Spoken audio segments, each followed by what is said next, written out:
No Tim Steiner, no problem, it seems. We all got used to seeing the selfie. Actually, it's not a selfie if someone else takes a picture. We all got used to seeing the pictures on the private jet. Tim Steiner there, arms around a new signing. He'd bring him over on Steiner Airlines, he'd sign. That's not happening anymore, but we've been furnished with a picture of Mk2 Diouf on a plane. No Steiner, but he's with his agent. On his way over, I guess, well, he'd be here by now. Medical today, apparently. Then he's going to do all of the photography stuff and all of the media, to do the announcement, do all the little clever social media video and do all that sort of stuff. He's a West Ham player. It's all but done. Unless he fails, he's talking about medicals. He won't fail his medical.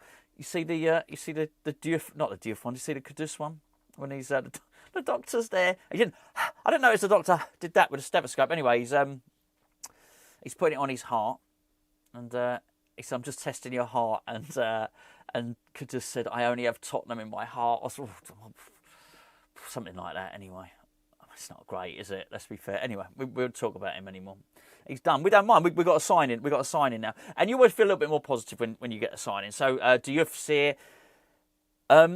You can do all the research you want, right? At the end of the day, I've had a look. Everyone's had a look. So much of the footage is from the Czech league, and I don't know about you. I can't read too much into it. I'm going to need to see him with my own eyes. I hope he turns out to be really, really good. What I do know is he's had a lot of ringing endorsements from people at Slavia Prague, the Slavia Prague coach, a lot of the fans over there, a lot of the journalists over there. They say this kid is the real deal. So let's hope that that's the case. It certainly will be. So yeah, I mean, he seems to be very, very popular. So let's hope West Ham have got a good one. And well done. I did say once we make our first sign-in, I'll chill out a little bit. Well, the fact that Carl McCauley and Potter can identify targets, and then we can get them over the line. So that's good. I mean, another one would sort of go some way to help him with that. But overall, good news. Which sort of brings me to what I want to talk about today, which is Arnell Martinez. Now, he is the defender. We've spoken about him at 22. I think he's 22 years of age. A Barcelona Academy graduate. Plays for Girona. We've done a couple of videos on him. And it's one that's easily dismissed for reasons we've already described in other videos, because he's a right winger. Because he's a right wing back. But hold fire on this, right? He can play as a right centre back. He can play on the right wing. He can play right full back. He can play right wing back. Graham Potter likes these kind of players. Now, these kind of players are going to be important, and this is why I think this particular rumour, it might have something to it, or if not him, someone very much like him. The Spanish media and the Spanish dailies, they're claiming West Ham are in direct negotiations. That's quite a claim. You don't have to do that, by the way. If you just want to create a transfer rumour, you just say, have an interest in, you still get the story, they're still going to get the clicks. And for newspapers like Marca and stuff like that, is it Marca, Marca? I'm never sure. The big Spanish daily sports newspaper. This is not the type of story that's going to help them sell more newspapers or online get more clicks. So I'm not really sure what benefit they get from making such a bold statement of West Ham are in direct negotiations. But do we need him? Well, here's the thing. So I've been having a little think about this. Mk2 Diouf plays for Senegal, played for Senegal against England. He's going to go to the African Cup of Nations. So we will be missing him for their first game. Senegal's first game is on the 23rd of December. I guess they're going to have some kind of pre-season or, a warm-up pre-tournament thing. So he's going to go at some point before that. I guess mid-December, we're going to lose him, right? But, here's the but. That's no problem. You're probably thinking, that's all right, we've got Ollie Scholes there. But hold on a second. Aaron Wan-Bissaka. It was quite telling. I can't remember whether it was Thomas Tuchel. I think it was Thomas Tuchel's first game. I think it was the one where Reece James scored the free kick for England. He had such a good season, Wan-Bissaka. He deserved to be selected for England. I thought he was absolutely one of the best right-backs in the league. Certainly West Ham's best player last season. Didn't get selected for England. As a result, he's turned his allegiances to Congo. He's basically got dual nationality. He can play for Congo. Funny enough, their first African Cup of Nations game is also on the 23rd of December. That's what Google tells me anyway. That gives us a bit of a problem. Both of our fullbacks, wingbacks, go into the African Cup of Nations, possibly missing for 6 games, something like that, depending on how far they go into the tournament. As Gio reminded me earlier, Aaron Wan-Bissaka plays on the other side, a left wing back for Congo. So that's an issue. Now, which brings us on to Arnell Martinez. This guy makes sense. As I said, I think he actually played right wing against Barcelona. When Girona earlier on in the season played Barcelona, they was 4-1. I went back and checked all the stuff, did my research. He played right wing.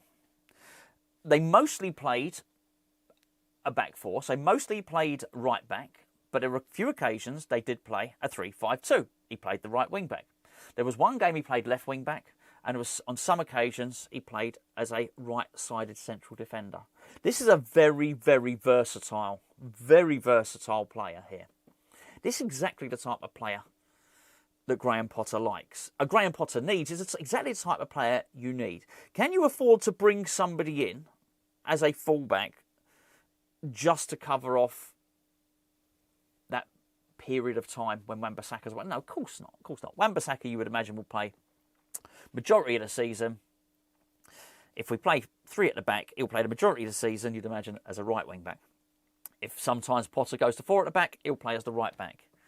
You can't just make a sign-in for, whatever, 6 weeks, or sorry, the 6 games that he might be missing. No way, no way. You can't do that. But you can get a utility player. As Gio likes to call it, a Swiss Army knife type of player. That you can do. Absolutely you can. And that's what I think Arnau Martinez is. I get, look, I can't remember exactly what it is. Euros, pounds. It's somewhere between 12 and 15 million euros. It's his buyout clause. Which does beg the question, why has nobody bought him yet? Because he's very good. He's a very, very good player. They call him Girona's jewel. I'm sure some of it's lost in translation, but you get the idea. Brings us to a player that Gio reminded me of, which was Veltman.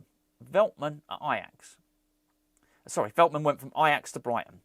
Now, Graham Potter used him as a right back. I'm reading here, reading my notes. Used him as a right back 35 times, as a centre-back 30 times, and as a right midfielder on 12 occasions. He also played once at left-back or left-wing-back. There's your versatile player. That means the very thing that I'm demonstrating there, and what I'm arguing for Arnau Martinez, is what you've got. So whilst you can't bring in a right-back, you can't bring in a right-wing-back, just to play and cover off that period when Wan-Bissaka's away, you can bring in a utility player, because he's going to play at other times as well. He's going to play at centre-back. He's going to play at right midfield. He's going to play in any other number of these positions. And that makes this guy a really, really good signing. Whether it's true or not, I don't know. But it would make sense. Because I've heard people say, read in the comments, people saying very recently, I'm not sure why we sold Soufal, and why did we not give Aaron Cresswell, who of course gone to Stoke, another deal and stuff like that. Potter's pledged to reduce the average age of the squad. And well, he's already shown that he's doing that. I mean, immediately. We know that Emerson's leaving.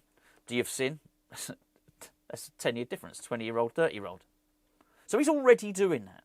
So you can understand why he wouldn't want to give Soufal another deal.